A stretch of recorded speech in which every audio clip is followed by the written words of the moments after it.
Hello students, welcome to your beautiful channel. आज हम लोग बात करने वाले हैं स्टैटिक्स के बारे में। स्टैटिक्स जो होता है बेसिकली आपको पहले से ही इसके बारे में से क्लास 6, 7, 8 वगैरह में भी आप पढ़ते हो। आप पाई चार्ट बनाते हो, टैली डायग्राम बनाते थे, हिस्टोग्राम बनाते थे, वो सारी चीज़ें। बट यहाँ जो आपका आईसीआई मॉड्यूल कहता है कि आपको थ्योरेटिकल पोर्शन भी उसका जानना चाहिए, जिसको आप थ्योरेटिकल पोर्शन तो आप छोड़ के आप सीधे न्यूमेरिकल को सॉल्व करने लगते हो ना। तो यहाँ थ्योरेटिकल पोर्शन पे भी हम थोड़ी सी चर्चा करते हैं, कैसे क्या होता है, कहाँ इसका इनिशियल नाम क्या था, वगैरह वगैरह सारी बातें। तो देखिए, वीडियो को शुरू करते हैं। सबसे पहले तो स्टैट्स को जानते हैं। स्टैटिक्स जो होता है वो दो लैंग्वेज में यूज किया जाता है, या तो वो सिंगुलर फॉर्म में होगा या फिर प्लूरल। ये सिंगुलर फॉर्म में होगा तो आपका होता है, इसका सेंस होता है कि ये साइंस ऑफ काउंटिंग या फिर साइंस ऑफ एवरेज के टर्म में यूज किया जाता है। Science of counting, science of average ऐसी बातें, अगर आप देखते हो कि क्रिकेट देखते हो तो उसमें देखते हो कि ग्राफ से दिखाया जाता है आपको कि इस ओवर से इतने रन आए हैं, इस ओवर से इतने रन आए हैं, पहले 5 ओवर में कितने रन आए हैं, वो सारी चीज़ें। सेंसस देखते हो तो आप बोलते हो ऐसे गोला सा बना होता है, उसमें जो है रेड कलर का बना दिए, ग्रीन कलर का बना दिए। रेड कलर वाले जो है वो लिटरेट हैं और ग्रीन कलर वाले लिटरेट हैं, तो कुछ पोर्शन ग्रीन का हो गया, कुछ किस स्टेट में कितना, ये सारी चीज़ें ना। तो हम उसको साइंस ऑफ काउंटिंग, हम काउंट करते हैं, एक जो है अपने पास काउंटिंग रखते हैं कि कैसे क्या व्यवस्था है, कितने लिटरेट हैं, कितने इलिटरेट हैं, कितने जो है मेल्स हैं, कितने फीमेल्स हैं, कितने जो है बच्चे हैं, कहीं पे सारी चीज़ें ना हम उसको एनालाइज करते हैं, तो उसको बोलते हैं statics of singular form. Science of counting है और वही साइंस ऑफ एवरेज भी है। जब स्टैटिक्स प्लूरल फॉर्म में यूज होता है, डेफिनेशन स्टैटिक्स के, जब वो स्टैटिक्स प्लूरल फॉर्म में होता है तो क्वालिटेटिव डेटा की बात करते हैं। क्वालिटेटिव डेटा मीन्स आपके पास क्वांटिटेटिव डेटा नहीं होता है, क्वालिटेटिव डेटा होता है। क्वालिटेटिव आपको सिर्फ क्वालिटी को बताता है। मीन्स जैसे कि अभी बात करें, चाय पसंद है या कॉफ़ी पसंद है, आप में से कितने लोगों को चाय पसंद है, कितने लोगों को कॉफ़ी पसंद है। आप जाएंगे, भैया चाय पसंद है, भैया कॉफ़ी पसंद है, भैया चाय पसंद है, भैया कॉफ़ी पसंद है, कई लोगों से एनालाइज करेंगे तो आपको पता चलेगा कि 100 लोगों में से 60 लोगों को चाय पसंद है, 40 लोगों को कॉफ़ी पसंद है। 100 में से एक 60-40 का एवरेज आपने बना लिया, उससे आपने बात कर दिया कि पूरे शहर में क्या है, कैसा माजरा है, इतने परसेंटेज लोगों को चाय पसंद है, इतने परसेंटेज लोगों को कॉफ़ी पसंद है। ये क्वालिटेटिव क्वांटिटेटिव डेटा हो गया, क्वालिटेटिव डेटा। लेकिन अगर यही बात होती क्वांटिटेटिव डेटा की, तो आप कैसे बोलते, मुझे चाय 40% पसंद है, काफ़ी 60% पसंद है, ऐसी बातें ना। तो आप परसेंटेज के हिसाब से पसंद बताएं, या मैं जो है ब्यूटी का रेशियो हो गया तो मैं इसको जो है 10 आउट ऑफ 10 दूंगा। कोई बढ़िया से जो है हीरोइन है, मैं उसको आउट ऑफ 10 दूंगा। या कुछ और बातें हो गई, ब्यूटी का रेशियो बताना हुआ, ये सब चीज़ें, ये क्वालिटेटिव डेटा की बात करता है, क्वांटिटेटिव डेटा की बात नहीं करता। कोई चीज़ कितना है इसकी बात नहीं करता, एक एवरेज की बात करता है। साइंस ऑफ एवरेज है ये ना, एक एवरेज की बात करता है। हाँ, इसके बीच में कहीं लाई करता है, इस तरीके की बातें होती हैं। ठीक, तो ये रहा स्टैटिक्स का डिफिनेशन। आशा करते हैं समझ में आ गया होगा। हम बात करते हैं स्टैटिक्स जो होता है उसको, बहुत सारे विद्वानों के बहुत सारे विचार हैं, कहाँ से आया है, कैसे आया है। तो कुछ लोग बताते हैं कि लैटिन वर्ड स्टेटस से ओरिजिनेट हुआ है। वहीं कुछ लोग मानते हैं कि इटालियन वर्ड है स्टैटिस्टा। ठीक है, ये ध्यान देने वाली बात है, ये आपसे पूछा जा सकता है। क्या लैटिन वर्ड स्टेटस है, वहाँ से कुछ लोगों का मानना है कि वहाँ से ओरिजिनेट हुआ है। कुछ लोग कहते हैं स्टैटिस्टा, ये जो इटालियन वर्ड है यहाँ से ओरिजिनेट हुआ है। और ये स्टैटिस्टिक जो कि जर्मन वर्ड है, यहाँ से कुछ लोग मानते हैं, जो अभी तक हम लोग पढ़ते, ये हम लोग पढ़ रहे हैं स्टैटिक्स, तो यहाँ पे सी को हटा के लगा दिया गया है ना। तो ये है जर्मन, जर्मन वर्ड है, तो जर्मन से भी मानते हैं कि यहाँ से ओरिजिनेट हुआ है। और ये बात करें फ्रेंच में तो इसको स्टैटिक्स क्यू बोलते हैं ना, QUE होता है लास्ट में स्पेलिंग में, ये है आपका फ्रेंच वर्ड। तो अलग अलग लोगों के अलग अलग विचार हैं कि कहाँ से ये ओरिजिनेट हुआ है, तो इन्हीं चारों में से कहीं ओरिजिनेट हुआ है। हमको इस पर विचार नहीं करना है कि ये कहाँ से ओरिजिनेट हुआ है, विद्वानों वाला विचार है। ठीक है, उसी विचारों को जानना है और अपना काम निकालना है। क्वेश्चन को सॉल्व कर लेना है, जो भी ऑप्शन में दिया रहेगा हम उससे जो है बात कर लेंगे। कहाँ से ओरिजिनेट हुआ है कुछ बताएगा, जो है जर्मन वर्ड, लैटिन वर्ड, ये ज़्यादातर को मानना है कि ये स्टेटस लैटिन वर्ड से यूज हुआ है, और बहुत लोग ये भी मानते हैं कि ये जर्मन स्टैटिस्टिक जो होता है यहाँ से यूज हुआ है, क्योंकि आज जो हमारा डेफिनेशन ये स्पेलिंग है वो स्टैटिस्टिक्स है, तो लोग लगभग इसी को प्रेफर करते हैं। ठीक है, अगर बात करें इंडिया में, तो इंडिया में जो है सबसे पहले स्टैटिक्स जैसा कुछ यूज किया था कौटिल्य की एक जो है फेमस बुक है अर्थशास्त्र।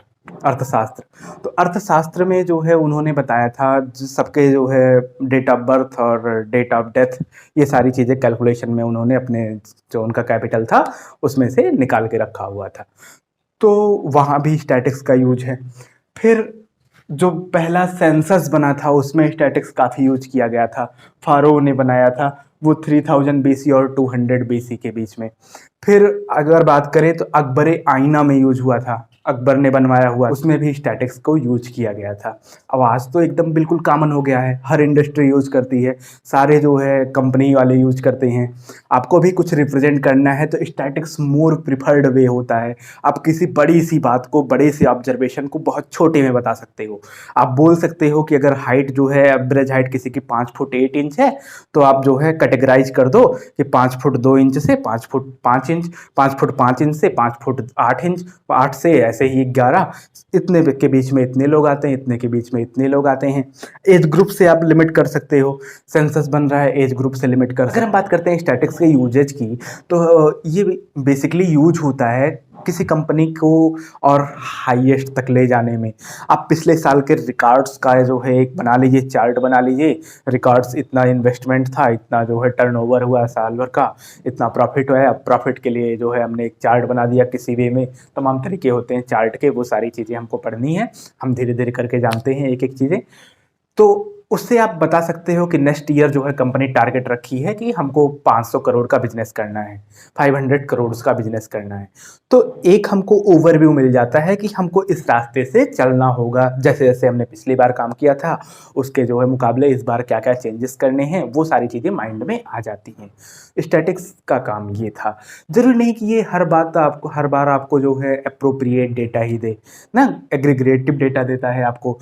जैसे कि अभी बात करें जियो के लॉन्चिंग की, तो जियो कब लॉन्च हुआ था? 5 सितंबर तो 2015 पे लॉन्च हुआ था। अब जब जियो लॉन्च हुआ था उसके पहले आइडिया जो है टॉप पे था ना, कंपनी जो थी आइडिया वो टॉप पे थी। क्या कभी उसने सोचा था कि जो है ऐसे दिन आएंगे कि मर्ज करना पड़ेगा, शेयर्स इतने कम में बिकेंगे? बात करें उसके पहले की, तो उनको लग रहा होगा कि नेक्स्ट ईयर हम इतने का बिजनेस करेंगे, वो अपना जो है एक ढांचा बना के रखे होंगे ना अपने पास। लेकिन समय बदलता है, स्टैटिक्स कभी भी जो है अगर इसके लिमिटेशन में ये चीज़ आ जाती है कि ये एग्रीगेटिव डेटा की बात करता है, मतलब एक बात करता है एक विचार की। ठीक है, ऐसा हो सकता है, ऐसा हो सकता है अगर इन फ्यूचर प्लानिंग की बात करें। और पास्ट वाली प्लानिंग तो परफेक्ट देता ही है, क्योंकि वो तो आपने जो है करके निकाला हुआ है, ऑब्जर्व करके निकाला हुआ है। तो सारे लोगों पे ऑब्जर्व करने की ज़रूरत भी नहीं होती। हम जैसे कुछ लाख 2 लाख चीज़ों पे ऑब्जर्व कर लिए, 1 लाख लोगों से पूछ लिए भैया तुमको चाय पसंद है कि भैया तुमको कॉफ़ी पसंद है, तो उन्होंने बताया हमको चाय पसंद है, कोई बताया हमको कॉफ़ी पसंद है। तो एक हमने बना दिया सिस्टम। सपोज एक गोला बना दिया, गोले में से जो है थोड़ा सा हिस्सा बना दिया, जितना ज़्यादा चाय वाले ज़्यादा हैं तो चाय वाले का हिस्सा ज़्यादा कर दिया, कॉफ़ी वाले का कम कर दिया, है ना। इसके लिमिटेशंस में एक लिमिटेशन और है कि ये क्वालिटेटिव डेटा की बात करता है, कभी भी ये क्वांटिटेटिव डेटा की बात नहीं करता है। ठीक है, क्वालिटेटिव डेटा मतलब क्वालिटी से जैसे एवरेज में बात करता है ना। इसमें जो है लगभग 1000 लोग ना, ऐसे कुछ करके लगभग 1000 लोग, लगभग 500 लोग चाय पीते हैं, कॉफ़ी पीते हैं। कोई चाय कितना पीता है, दिन भर में 5 चाय पीता है, कोई है 8 चाय पीता है, कोई है 1 पीता है, वो इसकी बात नहीं कर पाता है स्टैटिक्स। तो ये क्वांटिटेटिव डेटा की बात नहीं करता, क्वालिटेटिव डेटा क्वालिटी निकाल के बात करता है। ये भी इसकी एक लिमिटेशन है। हर चीज़ की कुछ ना कुछ लिमिटेशंस होती ही हैं। और अगर देखें तो चार्ट पे आते हैं, एप्लीकेशन कैसे हम अप्लाई करते हैं। ठीक, जैसे सबसे पहले एप्लीकेशन में हमको 2 चीज़ें पढ़नी है। पहला है कि collection of data. Collection of data में आपको 2 चीज़ें मिल जाती हैं। डेटा क्या होता है? डेटा वो होता है जो आपके रिकॉर्ड्स को रखता है ना, रिकॉर्ड को एनालाइज करने के लिए, उसको अप्लाई करने के लिए आपके पास जो आप कलेक्ट करते हो किसी पेपर पे या कुछ लिख के, वो चीज़ें जो है आपके डेटा में आती हैं, उसको आप कलेक्ट करेंगे। अगर आपने खुद कलेक्ट किया है, आपने जा जाके पूछा है चाय पीते हो कॉफ़ी पीते हो, तो वो है प्राइमरी डेटा। आपने किसी पहले से बने हुए डेटा का यूज किया है तो वो है सेकेंडरी डेटा। आप सेंसस करने जाओगे नहीं, जनगणना आप करोगे नहीं, आप सेंसस का पहले से डेटा है उसी डेटा को यूज करोगे, बोलोगे 2011 में इतने मेल से इतने फीमेल से इतनी बच्चे थी ना, तो वो चीज़ें जो है सेकेंडरी डेटा में आती हैं। प्राइमरी डेटा क्या है? जो आप ऑब्जर्व करो, आप बनाओ। सेकेंडरी डेटा क्या है? जो आप जो है किसी और डेटा को यूटिलाइज करके कोई एक अपना कॉन्सेप्ट दो, अपने विचार दो ना, वो है आपका सेकेंडरी डेटा। डेटा को प्रेजेंट करने के बहुत सारे तरीके हैं। अब देखिए, प्रेजेंट करने में पहले तो हम एक टेबल के फॉर्म में रखते हैं। टेबल के फॉर्म में आपने छोटी क्लासेज में पढ़ रखा होगा, टैली चार्ट आप बनाते हो ना, ऐसे लाइन खींचते हो फिर काट देते हो, उसका मतलब होता है 5, ठीक। या फ्रीक्वेंसी डिस्ट्रीब्यूशन बनाते हो, फ्रीक्वेंसी डिस्ट्रीब्यूशन उसके आगे आ जाता है कम्युलेटिव फ्रीक्वेंसी। ये जो है ये टेक्सचुअल फॉर्म या टेबुलर फॉर्म है। वहीं अगर ग्राफ की बात करें तो दो तरीके से रिप्रेजेंटेशन पहले इनिशियल हुआ, एक जो है टेबुलर फॉर्म में टेबल के माध्यम से, दूसरा ग्राफ के माध्यम से। तो ग्राफ के माध्यम से 3 तरीके होते हैं। एक आपका हिस्टोग्राम होता है, जैसे आप क्रिकेट वगैरह में देखते हो, ऐसे बॉक्स बने होते हैं, रेक्टेंगल के शेप में रिप्रेजेंट किया जाता है। और यहाँ जो है पाई चार्ट, पाई चार्ट की अगर बात करें तो आप गोले में रिप्रेजेंट करते हो, गोले में से कलर्स बना के रिप्रेजेंट किया जाता है। फ्रीक्वेंसी पॉलीगॉन, फ्रीक्वेंसी पॉलीगॉन की बात करें तो ये छोटे छोटे ग्राफ पे हिस्से बनते हैं। वो सारी चीज़ें हम एक एक करके जानेंगे। ये जो है फ्रीक्वेंसी डिस्ट्रीब्यूशन, कम्युलेटिव फ्रीक्वेंसी, ये भी आपने छोटी क्लासेज में पढ़ रखा होगा, लेकिन वो चीज़ें भूल गई होंगी या थोड़ी सी और थ्योरेटिकल पोर्शन जानने की ज़्यादा ज़रूरत है, वो सब हम जानते हैं।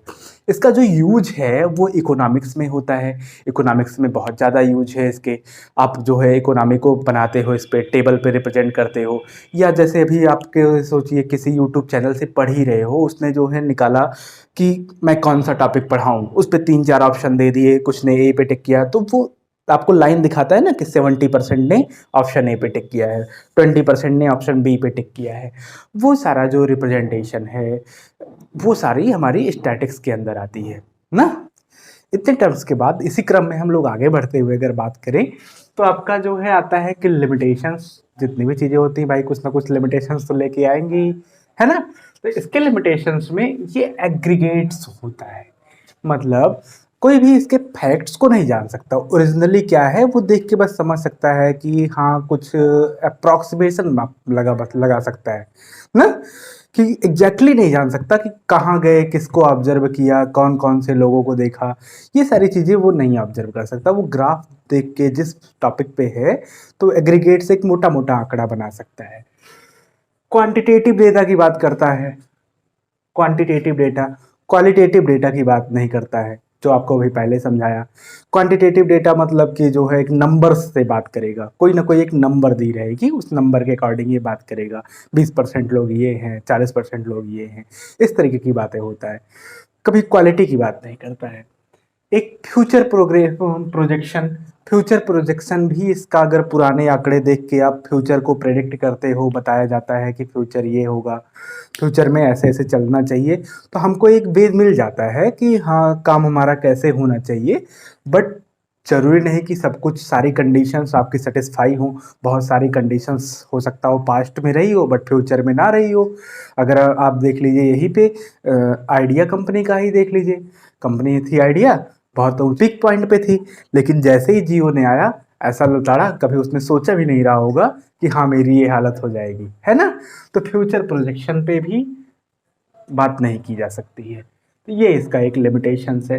रैंडम सैम्पलिंग, आप जो है अगर आपको पूरा जो है निकालना है डेटा कि कितने लोग चाय पीते, कितने लोग कॉफ़ी पीते हैं, आप कुछ 1 लाख 2 लाख लोगों को ऑब्जर्व करोगे तो रैंडमली 1-2 लाख लोगों से पूछ के जो है आप पूरा डिसाइड कर देते हो ना। हर पर्टिकुलर हर आदमी से आप जाके पूछे नहीं होंगे, पूरी दुनिया में नहीं पूछे होंगे, पूरे कंट्री में भी नहीं पूछे होंगे, ठीक है। तो ये रैंडम सैम्पलिंग पे भी काम करता है, ये चीज़ इसकी गड़बड़ है ना। ये छोटे मोटे लिमिटेशंस हैं, बाकी है बड़ी काम की चीज़। डेटा अगर कलेक्ट किया जाए तो डेटा जो आपको पूरी जानकारी दे, नंबर्स के साथ एसोसिएट होके आपको नॉलेज देने के लिए आए। उसमें दो तरीके के data, primary data, secondary data. Primary data का कलेक्शन आप डायरेक्ट करते हो, डायरेक्ट करते कि मतलब आपके द्वारा पूरा काम हुआ हो, उसको आप कर सकते हो इंटरव्यू मेथड से कर सकते हो, लोगों का इंटरव्यू लेके। बहुत अच्छा तरीका है, सबसे अच्छा तरीका यही है। आप क्वेश्चन को मेल पे डाल सकते हो, लोग आपको रिप्लाई करें, या आप ऑब्जर्व करके बता सकते हो। ये थोड़ा सा जो है गड़बड़ होता है, लेकिन है फिलहाल प्राइमरी डेटा में आता है। और ये question are filled with sent by enumerators, मतलब जैसे कि क्वेश्चन आपके लिए यूट्यूब पे ही आप वीडियोस को देख रहे हो, तो कोई किसी चैनल ने डाला कि ये टॉपिक मैं स्टार्ट करने वाला हूँ, आर यू एक्साइटेड, तो आप यस नो, कई सारे के ऑप्शन होते हैं, आप उस पर क्लिक करते हो, यस हो तो यस, नो हो तो नो, वो सारी बातें ना। तो ये आता है इस डेटा के अंदर, ये प्राइमरी डेटा है, वहाँ उसने यूट्यूबर ने खुद ही कलेक्ट किया हुआ है। सेकेंडरी डेटा, आप किसी डेटा को यूज करते हो, कुछ सारे डेटा का तो वैलिड हो गए नहीं, जो डेटा वैलिड होते हैं उनमें हैं जैसे WHO का डेटा हो गया, WHO क्या कह रहा है उसका डेटा, IMF हो गया, वर्ल्ड बैंक का डेटा हो गया, ICAR का हो गया, NCERT का हो गया, ऐसे तमाम सारी चीज़ें आपको मिल सकती हैं ना। तो यहाँ से जो आप डेटा यूज करते हो, जो वैलिड डेटा होता है, उसको आप बोलते हो सेकेंडरी डेटा। सेंसस हो गया, एग्रीकल्चर की स्टैटिक्स हो गई। फिर जैसे कि कोई अगर नॉलेजफुल आदमी है, नॉलेजफुल बंदा है, वो तो तुरंत देख के ही जान जाएगा कि सही है या गलत है ना। बाकी डेटा की स्क्रूटनी करने का तरीका है कि डेंसिटी इक्वल टू होता है एरिया अपॉन पॉपुलेशन।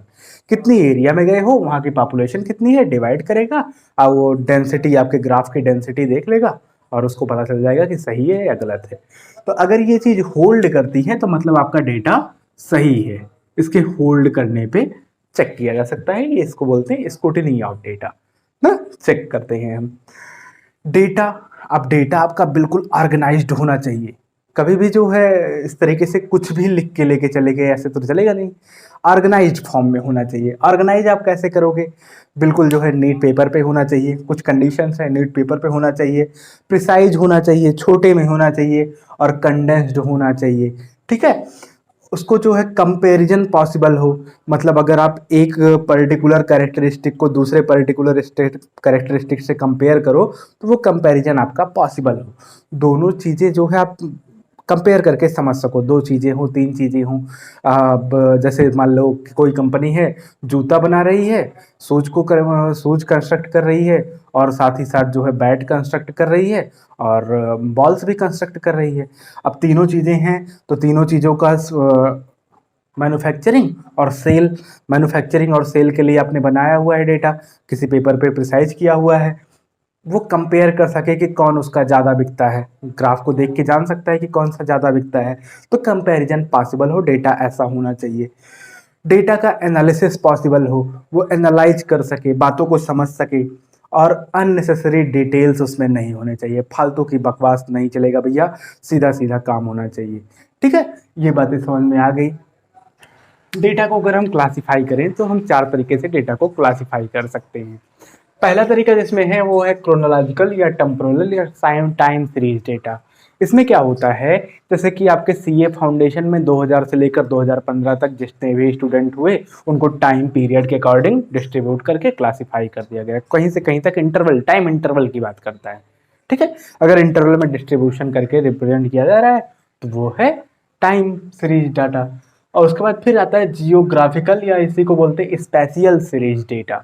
तो जैसे सीए फाइनल में बच्चे बैठ रहे हैं, वो कौन से स्टेट से हैं, कौन से स्टेट से कितने बच्चे हैं, इसको जो है क्लासिफाई कर लिया जाए अलग अलग स्टेट वाइज, तो वो जियोग्राफिकल डेटा होगा।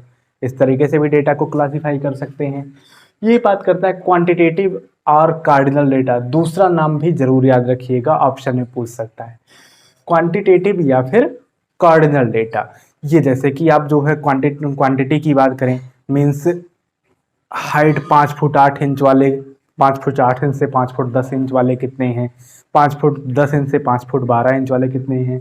ये सारा जब आप कलेक्शन करते हो, हाइट का कलेक्शन, वेट का कलेक्शन, ये सारा कलेक्शन कैसा है, क्वांटिटेटिव डेटा के अंतर रखते हैं। क्वालिटेटिव डेटा या फिर ऑर्डिनल डेटा, इस डेटा में हम बात करते हैं जैसे स्मोकिंग की हैबिट हो गई, किसी ग्रुप ऑफ इंडिविजुअल हो गया, उसमें हम बात करते हैं स्मोकिंग की हैबिट कितने लोगों को है। तो या फिर जेंडर की बात करें तो जेंडर वगैरह से जब क्लासिफाई करने लगते हैं हम डेटा को, तो वो हमारा क्वालिटेटिव डेटा हो जाता है। इतना जानने के बाद इसके आगे हम जानेंगे कि डेटा को प्रेजेंट कैसे करते हैं, mode of presentation of data. तो तब तक के लिए शानदार रहिए, पढ़ते रहिए, धन्यवाद।